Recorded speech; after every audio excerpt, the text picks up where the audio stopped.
Hi, everybody. Thank you so much for joining me today. This is Dina with Nourish, and I am here today to share some information with you about how our thoughts are affecting our ability to have the bodies and the relationship with food and the lifestyles that we desire. So a lot of people don't really see what the connection is between NLP, neurolinguistic programming, and your ability to have a more positive and fulfilling and joyful experience in your body and with your food. The class is called Are Your Thoughts Shaping Your Body? And first and foremost, we want to talk about how to cultivate awareness. A lot of the times we are having thoughts and they are unconscious thoughts, and we are not really paying a lot of attention to the thoughts that we're having. We're just kind of checked out. The thoughts are happening in the background and we're engaging the thoughts in the background, but we're still too checked out to really understand the full depth and impact of these little tiny conversations that our mind is having with itself, and how it's affecting our feelings, and how it is affecting our actions, and how it is shaping the reality that we live in. So the first thing I want to talk about is that there is this domino effect chain reaction that happens between having a thought and the reality that you are experiencing right now. And this chain reaction looks like this. We have a thought. That thought creates a feeling. This feeling affects our ability to make decisions. These decisions that we make based on these feelings create our actions in the world. These actions in the world are the sum of our experience. We are getting a feedback from the universe, from the world around us, and this feedback system, we are only perceiving that it's a feedback system. Some people are not even perceiving it that it's a feedback system based on our actions. Some people are saying the world is kind of happening to me. And that's a whole other thing that we can get into later. But a lot of us are thinking like, what am I doing that's creating this reality? What am I doing? What are the actions that I'm taking in my life that is giving me this feedback that I'm not really into experiencing right now? And how can I change my behavior and my actions in order to stop attracting? We hear this a lot in the kind of conscious community, like my actions, my being, my everything is attracting this into my experience. Yes, it is. And but just by merely saying I'm going to stop doing this is not necessarily going to stop the behavior or the action at all. So we want to backtrack a few steps and start with the thought process. The thought process is what's creating the feeling. The feeling is what's influencing the behavior and the action. The behavior and the action is what's attracting something that mirrors the behavior and the action back into your life. And mirrors don't have to be direct mirrors. They can be all different kinds of mirrors. It's just attracting something to bring attention, to raise awareness around the actions and the behaviors. But instead of focusing on actions and behaviors, we really want to be focusing on the thought process that created that whole mess to begin with. So without further ado, your thoughts are not you. So when you are having thoughts, they do not mean that when you're listening, you're not listening to your self-talk. This is really something we really need to distinguish, that the thoughts that you're having in your mind are just that. They're just thoughts. They're not you speaking to yourself. They are literally occurring pop-up, kind of like the pop-ups you see back in the day, back when the internet was not as cool. You'd see pop-ups all the time and you'd have to keep trying to kill them. And sometimes you'd see a pop-up and you'd engage it and you'd be like, oh my God, why am I filling out this form trying to get a free gift card from God knows what? I just wasted the last 20 minutes of my life and I'm never going to get this gift card. It's kind of like that. So the thoughts are popping up into your head. Some we ignore and we don't think much of it, and some we engage and we go down a rabbit hole with. And those rabbit holes can end up being deep, big holes that end up to, being a lot of anxiety or depression or feelings of, standoffishness or maybe self-sabotaging behaviors like overeating or undereating, whatever. So basically, we really, really want to pay attention to the fact that your thoughts are not you. Your thoughts are just thoughts. They are literally like a pop-up in your mind, and you've compiled this information that's popping up into your mind randomly. You've compiled it over the years from friends, family, parents, school, colleagues, peers, ex-boyfriends, ex-girlfriends, whatever it is. You've compiled these little tidbits of information about yourself and about others based on your experiences throughout your life. Now, these thoughts don't necessarily mean anything about the present moment or about who you are now or who you can be in the future. They are just your mind replaying something that you believed or you engaged in. And so what we really want to do is we want to really make that big distinction between what is me and what is my thoughts. So what is me? My true self. Your true self is who you came into this world as being. So when you were born, you didn't necessarily think things to yourself like, oh, I can't believe I'm so fat, or oh, I really need to gain more muscle, or oh, blah, blah, blah, blah, in order to feel valuable, or in order to feel loved, or in order to feel like a good person. I need to be accomplishing this and not doing this, etc. When you're a child, you just come in and you're just observing the world, and you're learning things, and everything is new, and look a leaf, look a bug, look the sky. There's not a lot of like, oh, it's so windy today, I wish it wasn't, now it's ruining my day. When you're a child, you're just taking the world in as it is for the majority of the time. And it's not until conditioning comes in and you learn from your parents, you learn from your classmates, you learn from your siblings how to start reacting to the world around you, and then you get really, really stuck and eventually in these thought patterns that you've learned versus just observing the world as it is. That being able to distinguish between the true you, the person who's inside of you, who has the complete capacity and ability to observe the world as it is, not as, negative, positive, bad, good, comparing, measuring, judging. It's really just the ability to observe the world as it is. That part of you is still in there. It still exists. It will never, ever, ever go away. And so we are trying really, really hard to kind of rewire and reprogram these negative programmings that we've just kind of received or picked up along the way, and kind of clear out all of those in order to return back to a more mindful, observant, and aware place where you're interacting with the world as it is, not as you wish it would be, or as it was, or as it might be, or as it should or could be. So really start to listen to your thoughts about your body, especially, and about food, because that's really what we're concentrating about in this class, about our thoughts about our bodies and about other people's bodies, and thoughts about our food and about other people's relationships with food around us. So another thing is how to listen with non-judgment. So what are you listening to when your mind is chattering? You're listening to chatter. That pop-up comes up in your mind. It says, oh, you're too fat in those pants. And you can just be like, oh, interesting. What an interesting thought to pop up in my head. You can choose to not believe it and move on with your life and believe that that's not true, and believe that that's a thought infiltrating your mind that you've picked up along the way, something that you might have believed in the past and you stored in a file, and this file keeps trying to infiltrate your present reality. You can let it pop up and you'd be like, huh, what an interesting thought to be had. Like, I don't have to believe that. That's not my thought. That's not me. That's something else other than me. And I can choose to not engage that, believe that, react to that, be with that in any way. I can just allow it to move through. I can just allow the thought to occur, be like, thank you for sharing, but no thank you.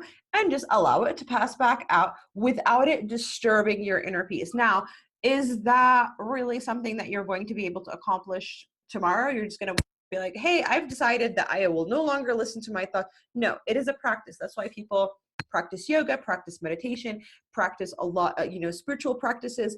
There's a reason it's called a practice. It's not something that you are going to accomplish. It's just like going to the gym and strengthening that muscle. Maybe the first time you went to lift, you're like, oh my God, I don't even know what muscles to engage to like do that movement. And maybe after 3 or 4 or 5 months going and doing that movement over and over again, it's like, wow, I can't believe I wasn't able to do this. It's so easy now. But it took a while to get you there, and it took you trying and persisting and consistently showing up in order to do that, which brings us to our next point. So we're really trying to look at non-judgment, and not non-judgment towards our own thoughts and towards ourselves, but also non-judgments towards other people, because how you see others and the world around you is usually a direct reflection of how you see yourself. So how do you see yourself? Do you feel beautiful? Do you feel amazing? Do you feel joyful? Do you feel radiant? Do you feel positive? Do you feel honest? Do you feel like you are a person who is trustworthy and loving and giving?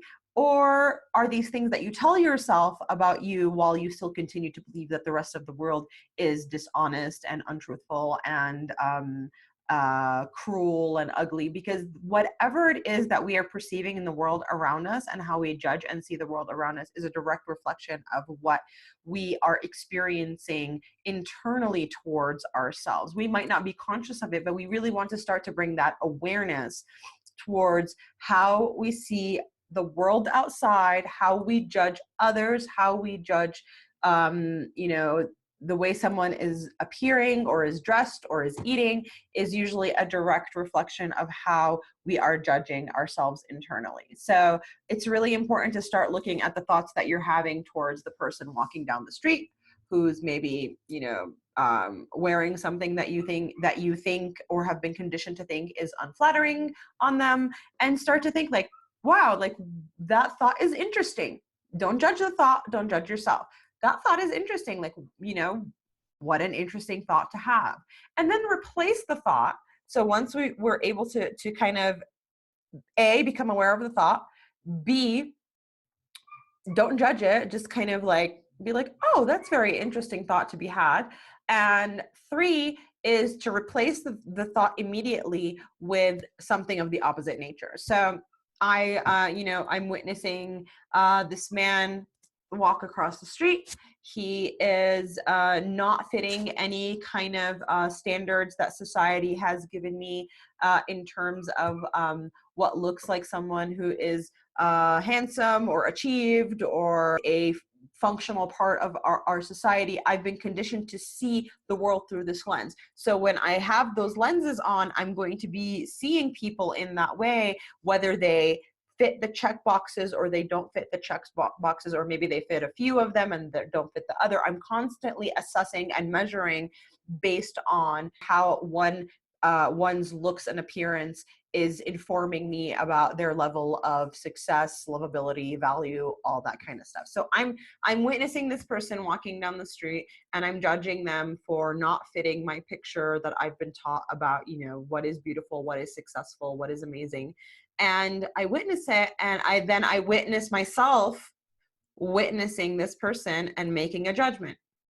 I'm not going to judge myself for having the thought. That's a big one, because some people, you'll witness something like, oh, what a terrible person I am.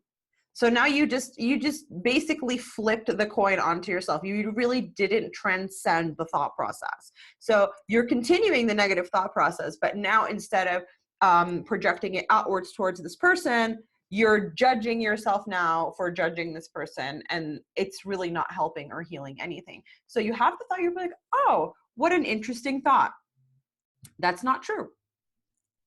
It's just not true. It's just simply not true.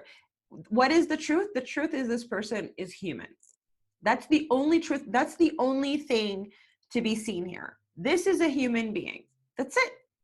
All the other stuff is chatter. All the other stuff is judgment. All the other stuff is just a programming that I've been fed to believe about this human. But if I dial it all the way down and I strip it to its bare minimum and I see it as a human child, out of the womb would see this person, they would not have these thoughts. They would just be like, oh, it's a human. It's another one of me, just a bigger one or a different one, something external of me that reminds me of me. It's a human being. And human beings come in all sizes, shapes, skin colors, lengths, hair textures, we are so varied and so different, just like every leaf on a tree is different, just like there's a multitude of flowers in the world. No one is better than the other based on some weird, crazy measurement that we've kind of given ourselves. Roses are not better than daffodils or violets. You might prefer them. You might prefer how they smell or how they look, but that's a preference. That is not a truth about the actual plant itself or person themselves. So you really want to dial it back down to like stripping your mind bare of all of the judgments that you've been taught about yourself and about others, and especially when it comes to bodies and when it comes to foods, because that's what we're really focusing on in this class. You walk into a restaurant, you sit down, you have your meal with your family, the person next to you orders dessert, and then they order another dessert. And then they order another dessert. And now you're sitting like, oh my God, this person just ordered 3 desserts. What a blah, blah, blah, blah, blah, whatever it is, the thing, like, I can't believe, look at them. They're already like not fitting the beauty standards with their like, weight, or whatever. And now they're like, increasing their issue by continuing to consume things that I deem unnecessary for them to be consuming. Okay, great. That's all a thought. I'm not going to judge myself for having that thought. Be like, wow, what an interesting thought. I wonder where I compiled that thought from. You don't have to answer that question. Just, approach your thoughts with curiosity, not with judgment, not with trying to like solve a mystery or a murder or anything like that. Just with curiosity, like, oh, that's an interesting thought to be had. I must have picked that up somewhere, because that's not the truth. The truth is that person had 3 pieces of cake. That's it. It doesn't have to mean anything. That person chose to have 3 pieces of cake. Who knows what that person's going through? Maybe that person has anxiety. Maybe that person, whatever it is, maybe that person's having a really, really terrible day and they do not have the tools and the ability to know how to deal with their anxiety. And that's what they learned and picked up from someone else as a way to comfort and soothe and nurture themselves. It might not necessarily be healthy for their heart or what, but it's none of your business what it is they're doing, and B, you really want to witness just what's actually happening without all the talk track that's going on. The reality is that person's having 3 pieces of cake, and that's okay. None of your business. Has nothing to do with you. It doesn't have to mean anything. It doesn't have to be anything. And so then start to look at how, if you ever ate 3 extra cookies than you should have, how these are the kind of thoughts you're having towards yourself. These are the kind of thoughts that you're saying, oh my God, I should not be having this. I'm supposed to be at the gym. I'm supposed to be losing weight. And so that external experience that you're having towards this person next to you that you're judging is really a reflection of how you speak to yourself when you're behaving in similar ways. So really just kind of dial that back to yourself and take a look at how unmerciful you can be with others and yourself, and really just choose mercy and choose to see the world as it is, not with all this talk track, because the talk track is what leads us further down deep the rabbit hole. Like sometimes I work with clients and they tell me, well, sometimes I just have these episodes where like I don't want to do anything. All I want to do is sit on the couch and eat junk food and like binge on Netflix. And, and the harder I try to get out of it, like the worse it becomes.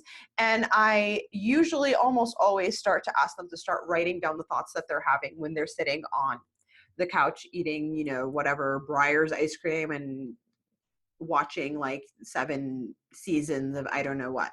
So I want you to really start dialing in to these thoughts, because these thoughts can actually be creating more of the same thing that you don't want to be doing, because it's the thought and the feeling that got you there to begin with. And if you're continuing the same judgmental, negative, self-sabotaging thought processes, then of course your inner child or the part of you that doesn't want to be hearing this is just going to act out against you.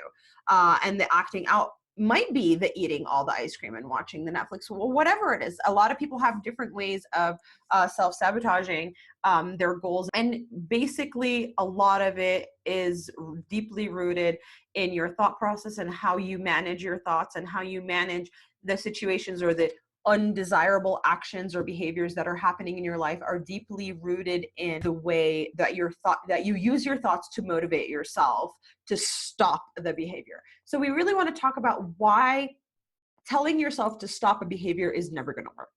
Telling yourself to stop something. So I want you to stop thinking about purple elephants. Everybody knows this. Everybody knows this example. Stop thinking about purple elephants. I want you to stop that right now. Do not think about purple elephants. Why does negation not work? Your mind, your brain, the way it's structured and the way that it functions does not understand negation.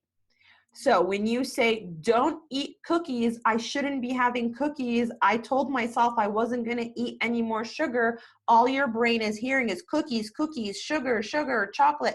So just because you put don't in front of it or stop in front of it or I'm not supposed to in front of it doesn't mean that what you're reinforcing the neural pathway by feeding your mind the same, more of the same.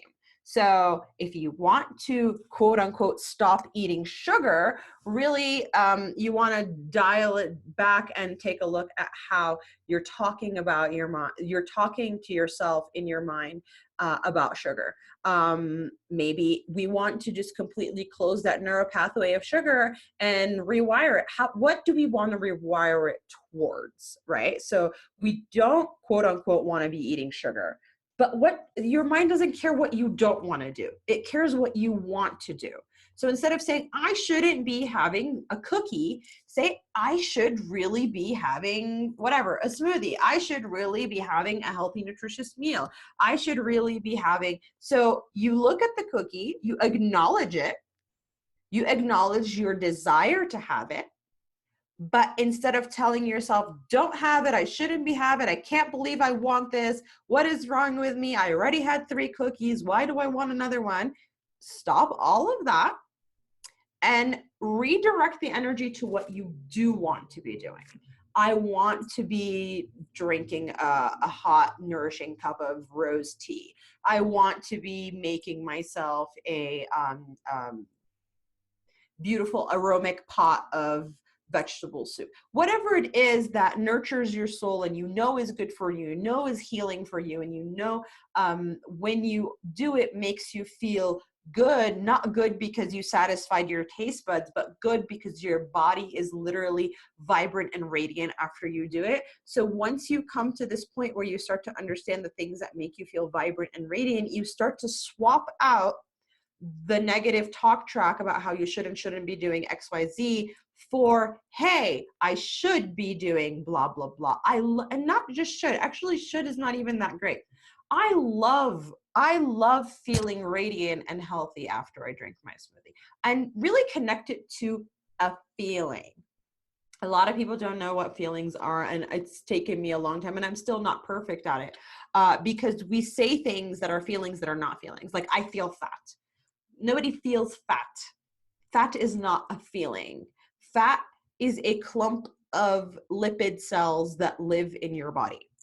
Those are not a feeling. Those are an actual material substance that exists in your body. So you can't feel fat. Now, I feel uncomfortable because of how I perceive my fat. That's a more accurate statement. And so so then you can, instead of like, I feel fat, like, what does that do for you? What is that statement? How do you move forward from I feel fat? There's nowhere to go. There's just like feeling depressed about it. I feel uncomfortable with the way I'm perceiving my fat. That gives you it opens a whole door of options of what to do about that. So, you start to witness yourself. Why do I feel uncomfortable when I witness my fat? Like, what's that all about? That's interesting. That's an interesting thought. That's an interesting thought to be had, that I'm feeling uncomfortable about my fat. Okay, do I actually feel uncomfortable about my fat, or have I been programmed to feel uncomfortable about perceiving my fat? Why do I perceive my fat that way? What is it supposed to look like?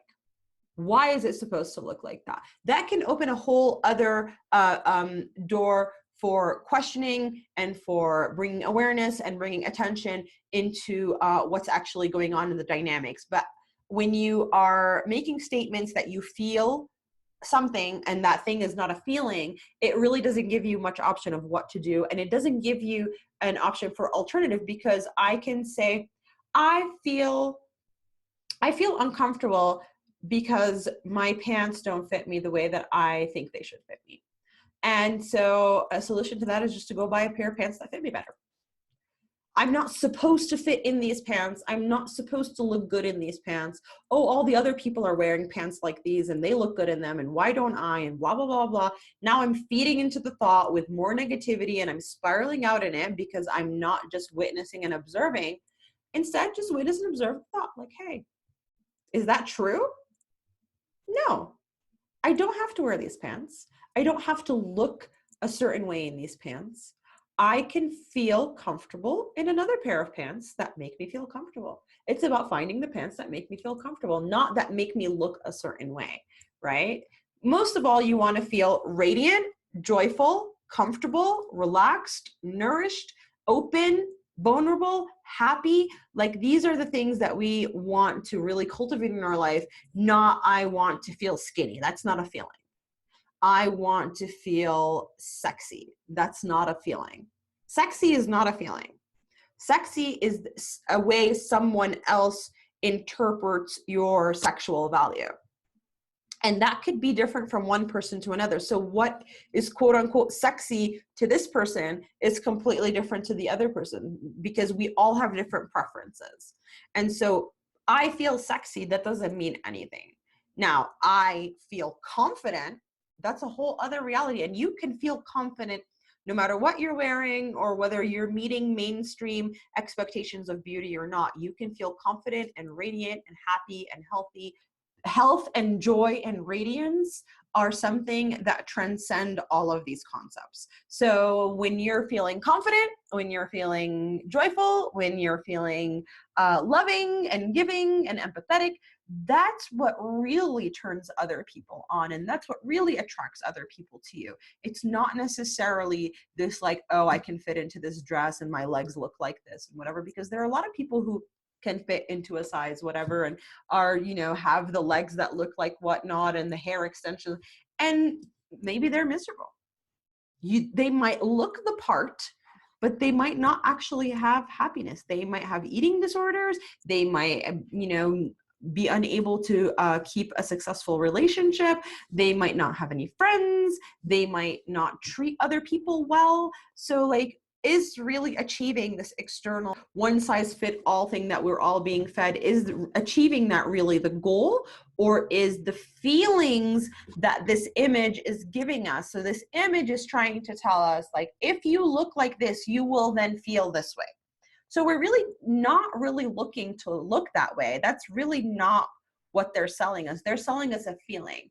And so when you circumnavigate that and go to the feeling, your body, your life, everything will fall into a better place, and you will stop doing the self-sabotaging behaviors that are shaping your body. Like, for example, when I feel stressed and anxious and whatever, it used to be my go-to was overeat in the car with nobody around, just stuffing my face with junk food, like hiding wrappers. I used to do self-sabotaging things, and I used to have shame and guilt and judgment and all these things around it. And it took years to kind of unravel that and reprogram that into like, hey, this is just some bizarre, weird way I learned to deal with my anxiety, right? It has nothing to do with who I am or my self-worth or who I am as a person. It's just some bizarre hiccup in the way that I've learned to manage my feelings, because I never learned how to manage my feelings. They don't teach that in school. My parents sure did not teach me how to manage my feelings, and nobody's really teaching this. So this is what we're learning here today. We're managing our thoughts that are creating our feelings, and we're managing our feelings that are creating our actions. And the more we can start to think in a more positive, loving, non-judgmental, mindful, and more aware way, we can start cultivating more positive feelings of confidence and joy and connection and vulnerability and love and empathy. And those feelings will lead to less and less of those self-sabotaging things, like not wanting to take care of yourself, not wanting to move, not wanting to exercise, not wanting to eat well.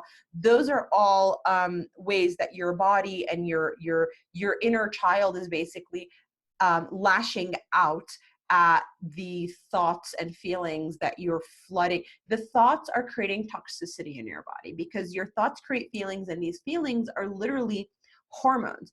Cortisol controls stress. So when you're stressed out and you're freaking out about, how you're not beautiful, or how nobody loves you, or how you're never going to get that job, or you're never going to meet the guy of your dreams, and you're always going to be a loser, and your mind is going off.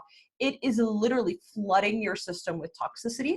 And when your system is flooded in toxicity, it cannot operate well. It cannot digest your food properly. It could not figure its way out of certain obstacles that it's meeting in life, and then it starts defaulting to all these random and weird ways in which we've learned to cope with our stress. So we really want to manage our stress at the very, very, very beginning of the cycle, instead of trying to manage the symptoms that show up at the end, which is the overeating, or not making good choices, or not wanting to self-care, or not wanting to go to the gym, or not wanting to interact with others. Whatever it is, your go-to self-sabotaging modalities are, you can't fix them on the external level. You can really just start to backtrack and be more mindful and be more aware and conscious of the thoughts that you're having. So anyway, there's a lot more to be said about this, but our time is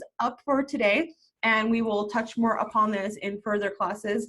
And I hope you enjoyed the class today, and I am looking forward to doing more videos. And please follow us on Instagram and follow me on Facebook. I also have a Facebook community group called Nourish Community, as well as Instagram is nourishlove.official, nourishlove.official. And we also, please make sure to sign up on our website for our newsletters and updates, so that you can stay in the loop on what classes are happening, especially the free ones, because they're really, really great. They're free and they're full of amazing information. So love you guys. Thanks for tuning in. Thanks for listening, and see you again soon. Bye.